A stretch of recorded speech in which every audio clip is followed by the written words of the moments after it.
After living more than 10 years and traveling abroad outside of the United States, I've actually learned quite a bit about money along the way. And honestly, a lot of things that I didn't quite first understand when I moved overseas. Living overseas can definitely be less expensive. But living overseas doesn't automatically make you financially smarter. In fact, sometimes it actually does the opposite for a lot of people. You can live in a country where the rent is cheap, food is cheap, transportation is cheap, and still find yourself wondering, where did all the money go at the end of the month? I see it over and over all the time with expats. Listen, I've made plenty of mistakes myself. I am far from the guru on handling money, but I have learned things along the way and seen things that have taught me lessons. But, I've lived in different countries now. I would say I've lived in the Philippines, Vietnam, Thailand, even in Kenya for a short period. Moved to different apartments, different homes, different condos. Dealt with a lot of different currencies. And learned the hard way that saving money isn't always about finding the cheapest option.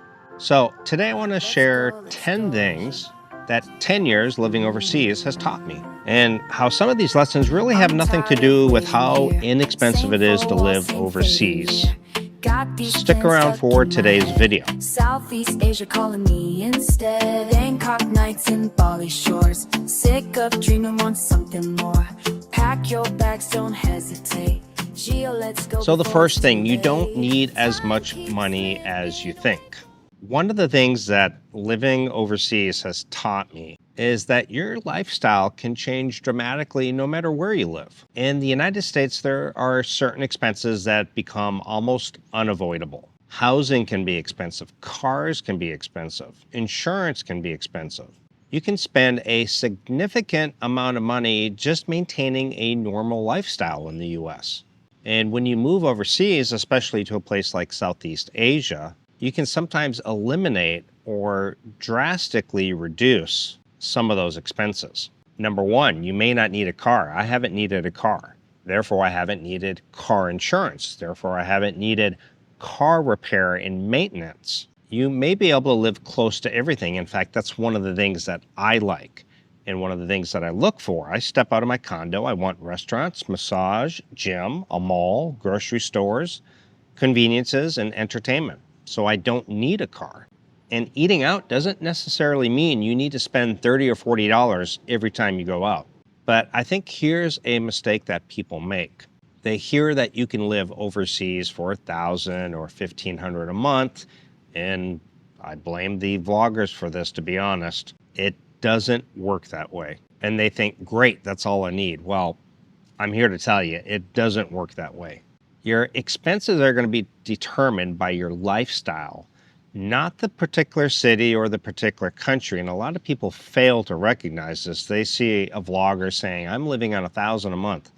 And they say, oh, okay, I can live on $1,000 a month. But that is not the case. It's going to depend on your lifestyle. This particular vlogger may just sit at home all day, may sit in a very inexpensive place with no air conditioning. He may eat low-end type food, you're not more healthy. But again, if you want Western food, expensive apartments, nightlife, dating, constant travel, and imported products, you can spend a lot of money anywhere. All right, number two, cheap doesn't always mean better. And I have learned this. And this was a big lesson for me. When I first started living abroad, I was focused on getting the cheapest price. But you realize that eventually that sometimes paying more actually might save you money in the long run. I'll give you an easy example. You can buy the cheapest travel gear that you can find, and maybe it lasts you 6 months. Then you buy another one, and then another one. And shoes are a good example of this too. I used to buy pretty inexpensive shoes. Now I go for higher end shoes that I know will last a long time. I may spend 3 times the amount, but I know they're going to last. But again, eventually you spend more than what you would have spent just buying one quality product. And I've learned the same thing with apartments, electronics, transportation, and even food. There's a difference between being cheap and also being smart with your money. So I think smart spending isn't what's the cheapest thing I can buy. It's what's the best value for what I'm getting. And I think that's a very different mindset. And number three, and this one hits a lot of people, and that is lifestyle inflation. It follows you overseas, trust me. You move to Southeast Asia and everything suddenly is cheap. You can't believe how inexpensive it is to grab a coffee, how inexpensive it is to eat out. And you start to think, wow, I can afford this. So you upgrade, you get a nicer apartment, better restaurants, more grab rides instead of walking or taking the BTS, more coffee shops, more massages, more weekend trips, more gadgets, more flights, more travel. I think you see where I'm going with this. And because each individual purchase doesn't seem that expensive, you don't necessarily notice what's happening. But $5 here, $10 here, another $20 here, and it all adds up. And that's one of the biggest dangers of living somewhere that's inexpensive is you think like, oh, inexpensive, inexpensive, inexpensive. And so you actually end up purchasing and maybe doing more activities or whatever, and it all adds up. And you sometimes spend more money simply because you can afford to. And honestly, living less expensive or cheaper somewhere actually should mean that you're saving more. It shouldn't be an excuse to spend more. And number four, housing is probably the biggest decision. And it's a big deal for me right now because I am condo hunting here in Bangkok. If you're going to live overseas long term, I think housing deserves a lot more attention than what it gets. You can find cheap housing almost anywhere across Southeast Asia, but cheap doesn't necessarily mean it's going to make you happy. Maybe it's far away from everything. Maybe the internet is terrible. Maybe the noise factor is unbearable. Maybe transportation is difficult. Or maybe you're saving $200 a month, but you spend hours getting around and having to get out to find your conveniences, a good coffee shop, a grocery store, things like that, or to go meet your friends. Like me, most of my friends live around 3 different sections of Bangkok. Therefore, I kind of want to be in that area because I do a lot of things with them, pickleball, golf, live music, things like that. So if I'm too far out, I'm constantly traveling to go hang out with my friends, which I don't necessarily want. And I've learned that where you live affects almost every part of your life and every part of your budget. And so I think actually sometimes paying a little bit more for the right location might end up saving you money anyway, because maybe you're walking more, taking the BTS more, you're saving on taking less taxi rides and wasting less time. And time is a huge factor. My time is more important than almost anything else right now living here in Southeast Asia. So when you're looking for an apartment or a condo, don't just ask how cheap is the apartment. Ask, what will living here actually cost me? Is it going to cost me a lot of time getting to the places I need to? Are there conveniences in the neighborhood all around where I live? That's what you should be asking yourself. And number 5, your emergency fund becomes much more important, especially when living overseas without that support system. And that's one thing that living overseas has taught me, is that I want a financial cushion. Because when you're living overseas, things don't always work out the way you want them to work out. You might have to leave the country unexpectedly. You might need to buy a last-minute plane ticket, which is twice as high. You might have a medical expense. You might lose a source of income. You might have to pay for a new apartment, condo, and a new deposit. And if you're thousands of miles away from your normal support system, having money available gives you a lot more options. And this is something that I value much more than I did years ago. Money isn't just about buying things. Sometimes having money is giving you the ability to say, okay, something went wrong, I'll figure it out. And number 6, don't ignore the small, reoccurring expenses month to month.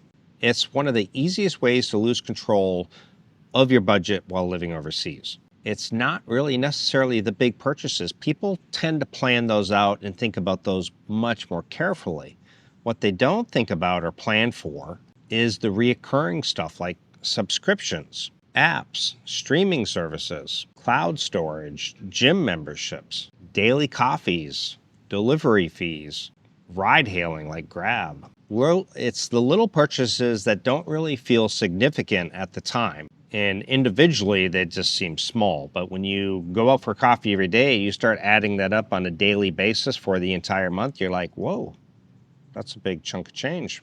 And I think the problem is that those reoccurring charges, you don't really look at them in the long term. You just look at individual, purchases. Like if I spend 140 baht on a coffee day to day, I don't really look at the whole monthly amount that it's costing me. I just look at the moment, it's costing me 140 baht, big deal.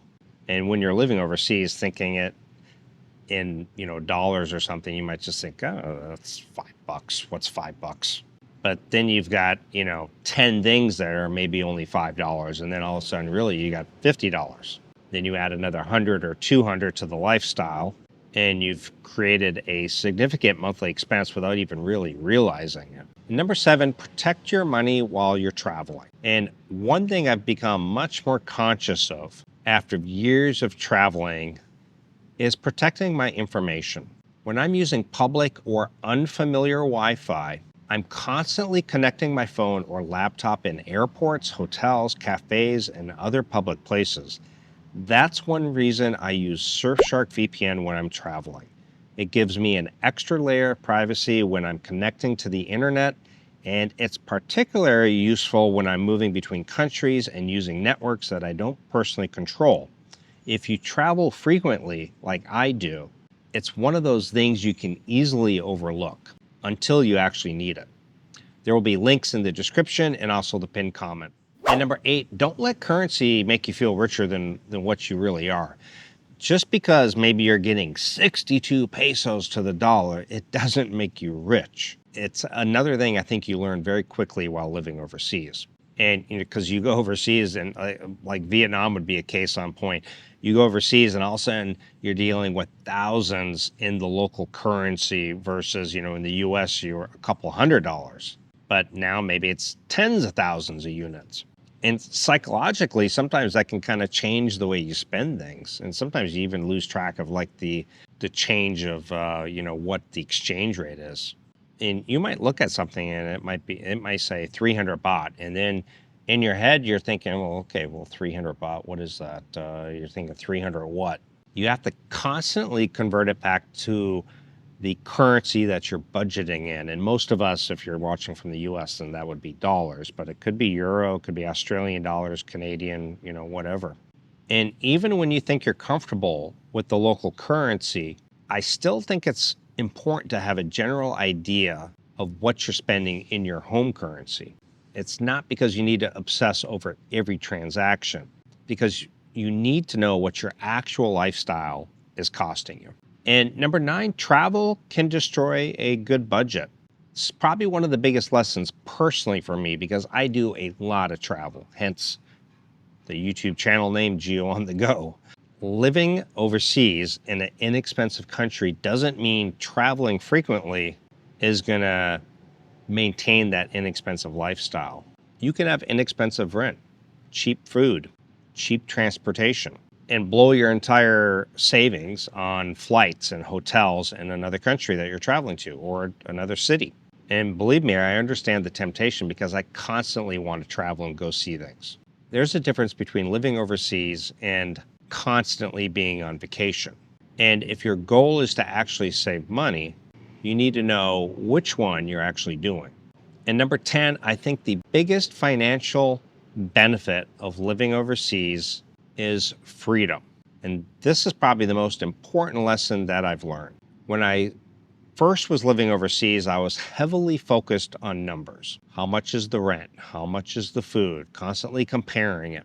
How much is transportation? How much can I save? And those things still do matter to me. But after more than 10 years overseas, I look at things a bit differently. And that is that your money can potentially buy yourself a different lifestyle. Maybe you don't need the huge house anymore. In fact, you're probably not going to get it in Asia. And maybe you don't need a car anymore, which I don't.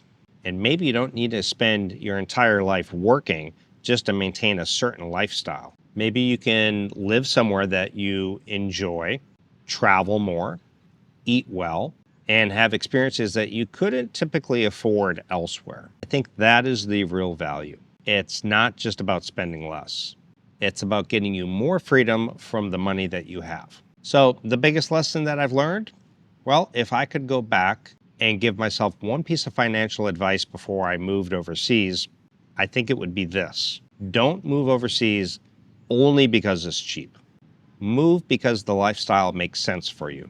Then use the lower cost of living to improve your financial position. Save more, invest more, build an emergency fund, pay down your debt, if not off completely. Travel, have experiences, whatever your priorities are, but don't simply spend more because everything seems inexpensive. Because eventually, I think you will discover something. A cheap country doesn't automatically create a cheap lifestyle. You create the lifestyle. And after 10 years of living overseas, that's probably the biggest lesson I've learned about money. I appreciate you guys watching. Thanks so much. Don't forget to check out all the travel gear I highly recommend for living or traveling overseas at GioOnTheGo.Net. Click on my Gio Travel Essentials. Thanks for watching. I'll see you in the next video. Ciao. Southeast Asia calling me instead. Bangkok nights and Bali shores. Sick of dreaming, want something more. Pack your bags, don't hesitate. Gio, let's go before it's too late. Time keeps slipping away from us. Keep living like this. Away from